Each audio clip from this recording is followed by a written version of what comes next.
দায়িত্ব হলো আশু করণীয়গুলো দিয়ে যাত্রা শুরু করা। এগুলো করণীয়গুলো সমাপ্ত করার পরে কঠিনগুলো আস্তে আস্তে আমরা রওনা হব। কিন্তু এটা বাস্তবায়ন না করে জাতির কোনো গত্যন্তর নাই। এই নতুন বাংলাদেশ গড়তে হলে আর কিছু কাগজ দলিল থাকার না থাক, এই কমিশনের যে রিপোর্ট আছে এটুকু যদি আমরা বাস্তবায়ন করতে পারি তাহলে নতুন বাংলাদেশের ভিত্তি রচনা হয়ে গেল।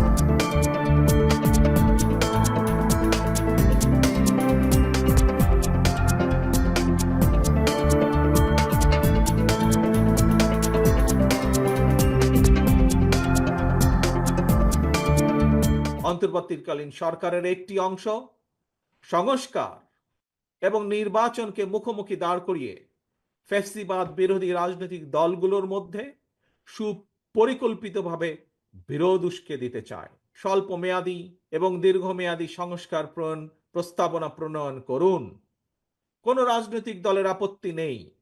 তবে পাশাপাশি প্রয়োজনীয় সংস্কার সম্পন্ন করে আইন শৃঙ্খলা বাহিনী, বিচার বিভাগ এবং নির্বাচন কমিশনকে প্রস্তুত করুন। সুনির্দিষ্টভাবে আগামী জাতীয় নির্বাচনের রূপরেখা ঘোষণা করুন।